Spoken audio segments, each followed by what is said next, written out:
Bonjour à tous les gens, alors aujourd'hui ça va être critique. Bon déjà je tiens à signaler, il est actuellement 19h, j'ai cours demain, bon on va essayer de faire ça vite. Donc aujourd'hui ça va être une critique sur le film Demon Slayer qui est sorti il y a vraiment pas longtemps. Et donc du coup on va faire une critique, moi et Mathieu, mais absolument pas comme d'habitude, c'est-à-dire que normalement on est là avec le fond qui est à côté et on va parler et tout du film. Là on va faire exactement un petit peu du même genre qu'on avait fait pour Joker, c'est-à-dire qu'on va faire des critiques mais en audio. Voilà, vous allez juste entendre nos voix et puis voilà quoi. Je tiens à dire aussi qu'il y aura du coup une partie no spoiler et une partie spoiler. Sur ce, bon visionnage.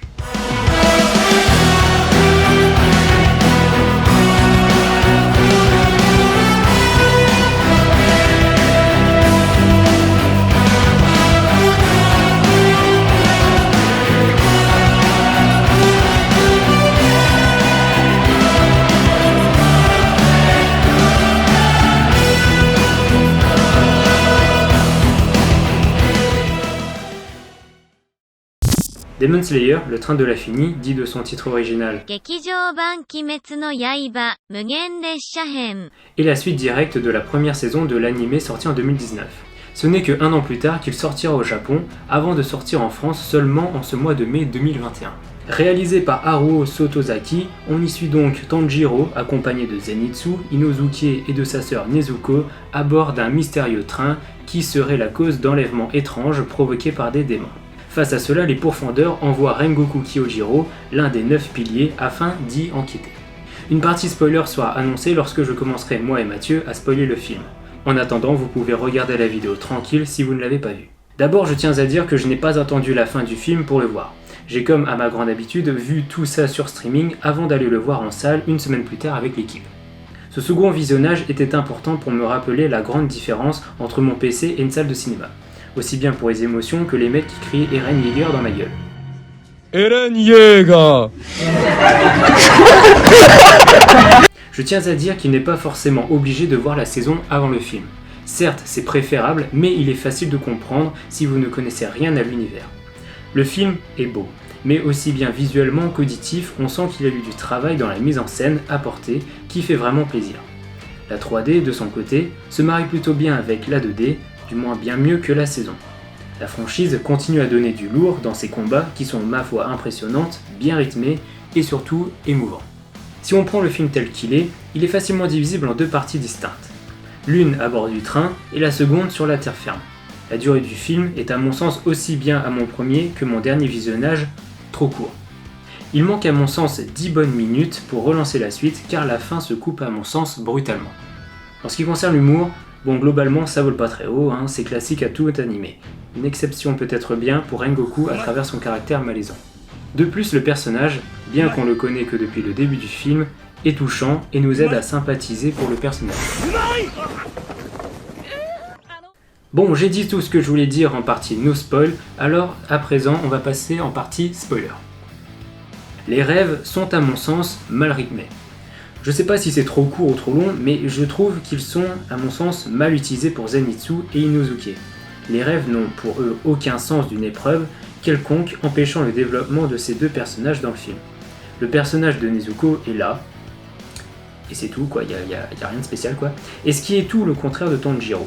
Il apprend à accepter le deuil de sa famille et décide de se battre pour le bien et non plus par simple vengeance personnelle. C'est d'ailleurs la morale du film. Affronter la réalité telle qu'elle est, plutôt que de continuer à rêver dans le but d'oublier. Maintenant, il faut que je parle de mon moment favori, bien évidemment, c'est-à-dire le dernier tiers du film, Rengoku vs Asaka, qui est la troisième ligne primaire. Bon, déjà cette musique qui vient accompagner toute l'entrée d'Akaza, suivie du combat, est juste parfaite en fond et colle parfaitement à l'identité du démon.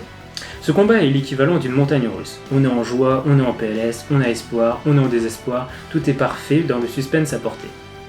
J'ai pas envie de revenir sur la mort de Rengoku, mais je vais quand même le faire. C'est émouvant. Voilà, il incarne dans ses derniers moments la force et la volonté, inspirant nos héros. Que le bien peut l'emporter sur le mal, même si cela semble impossible. Car finalement, comme le dit Tanjiro, même si certes, à la fin il ne réussit pas à tuer son ennemi, c'est lui qui a gagné, non pas en tuant, mais en sauvant. Je pense que de tout le film, le moment qui m'a mis le plus en PLS reste quand il fait un dernier sourire à sa mère avant de succomber de ses blessures. Bref, Demon Slayer n'a rien à mes yeux d'original dans son histoire pour un animé. Mais ce film m'a donné envie, bien sûr, de continuer à suivre cette histoire qui devrait sortir prochainement. Voilà, Mathieu, c'est à toi maintenant. J'ai fait ma part du marché, j'ai fait ma critique. Maintenant, c'est toi. Tu parles, tu montes, tu fais ce que tu veux. Voilà, tu fais ce que tu veux. Voilà, moi, j'ai rien dit. Bon. En soi, je suis plutôt d'accord avec ce qu'a dit Evan, hein. Donc, je vais pas le contredire parce qu'il a plutôt raison, hein. Mais il y a quand même quelques petits trucs où je suis pas vraiment d'accord avec ce qu'il dit. Déjà, revenons sur ce qu'il a dit, hein, sur quelques points selon moi positifs. En soi, oui, hein, le film il est très beau, il est vraiment magnifique, il est réalisé par Ufotable. Donc c'est l'un des meilleurs studios de Japanimation qui existe, hein. Donc forcément la qualité visuelle c'est magnifique, la 3D c'est magnifique, les OST c'est magnifique, tout est bien réalisé, les petits détails, tout est vraiment propre. Et le film a réussi vraiment à prouver que aujourd'hui on est capable de faire des choses qui sont vraiment magnifiques en termes d'animation. Et c'est vraiment un énorme point positif du film selon moi. Donc voilà, ça c'est le plus gros point positif, selon moi. Enfin le plus gros, l'un des plus gros.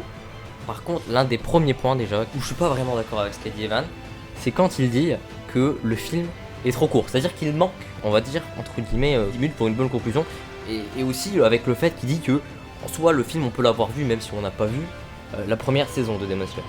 Moi je suis pas d'accord avec ça tout simplement parce que le film c'est vraiment la suite directe de la saison 1 et ce qui suit le film en fait n'a pas vraiment de fin parce que en soi il y aura une saison 2, il y aura vraiment une suite, enfin ça va être dans la continuité de l'histoire, donc du manga par exemple, parce que vraiment le film est vraiment adapté du manga, même si c'est vrai qu'il y a quelques petites scènes en plus. Du coup c'est pour ça que c'est important en fait d'avoir vu la saison 1 pour bien comprendre l'œuvre, sachant que vraiment dès le début en soi il n'y a aucune explication, aucune contextualisation, on est là dès les 5 premières minutes, on est directement dans le train, pas le temps d'expliquer ce que c'est que des démons, des profondeurs, tout ça. Donc pour moi il faut absolument avoir vu cette saison 1, sinon on comprendra pas le film, on pourra pas l'apprécier correctement. Et c'est pareil pour la fin. La fin il n'y en a pas vraiment parce que il y a une suite, ça va continuer, il y aura la saison 2. Et du coup c'est pour ça que même si le film a une fin un peu brutale, en soi pas vraiment voir ça comme un film mais plus comme un long épisode de Demon Slayer de 1h50 avec une suite et forcément avec quelque chose qui le précède. Donc ça c'est vraiment les deux seuls points que je comprends pas pourquoi est-ce que Evan a dit ça, parce que pour moi c'est pas des arguments valables comme des points négatifs. Donc ouais, pour revenir du coup, on a une première partie qui est un peu lente. Là je peux rien dire. Vous voyez, moi j'ai beaucoup aimé ce film, vraiment la fin est magnifique. Mais c'est vrai que la première partie est assez lente parce qu'en fait il y a beaucoup de moments qui servent un peu à rien, comme un peu le rêve de Rengosuke là, genre quand ils sont dans une grotte là, enfin je trouve pas ça intéressant, ça sert un peu à rien à part combler. Mais en tout cas c'est là, voilà. Aussi dans la première partie, ce que je trouve assez dommage tout simplement, c'est le combat, le méchant en fait, le premier démon, bon j'ai complètement oublié son nom là, le démon train. Franchement il est un peu chiant quoi.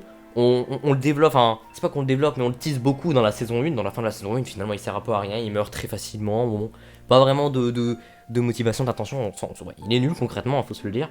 Enfin Tanjiro retrouve sa famille et là on a vraiment quelque chose de très d'émotionnellement important. Enfin le film vraiment c'est l'un des points positifs aussi du film, c'est que vraiment il y a beaucoup d'émotions quand on le regarde. Quand il retrouve sa famille c'est triste, la fin du film, la mort de Rengoku c'est magnifique. D'ailleurs je spoil comme ça mais bon normalement vous êtes prévenus, c'est la partie spoiler. Ensuite le deuxième point négatif que Evan a mentionné et que je trouve aussi, que j'entends souvent, c'est le manque d'originalité de Demon Slayer. Alors c'est vrai que Demon Slayer n'a rien d'original, mais c'est pas parce que ça n'a rien d'original que c'est un point négatif, ça fait que c'est nul en fait tout simplement. Effectivement c'est pas très novateur, on est sur un shonen classique hein, voilà, enfin même si c'est vrai que la fin il laisse quand même, c'est un peu différent, mais ça reste toujours la trame est en fait à peu près la même que n'importe quel shonen. En fait on suit un jeune garçon qui va évoluer etc, il y a des démons, il y a des méchants, c'est logique, c'est ça, mais c'est pas parce que c'est pas original que c'est nul, et c'est même tout le contraire en fait. Ça reprend les bases d'un shonen et c'est ça qui fait que c'est lourd, parce que vraiment on est dedans quoi, ça reprend les bases du shonen et c'est réussi, c'est vraiment cool à regarder, ça détend, on est vraiment... Enfin, dans la deuxième partie, le combat Rengoku versus Akaza qui est vraiment magnifique, les OST sont magnifiques, le combat est magnifique, on est pris dedans, on a des gros frissons, c'est épique. Vraiment, ce combat est magnifique, et même s'il a rien d'original, il est vraiment beau, il est vraiment bien. Et c'est ça que... Enfin, je comprends pas pourquoi est-ce que les gens pensent que c'est un défaut d'être, entre guillemets, pas original. Non, pas forcément en fait. C'est clair que ça va pas être une qualité, mais c'est pas un défaut. Donc je comprends pas pourquoi est-ce qu'on voit ça comme un défaut en fait.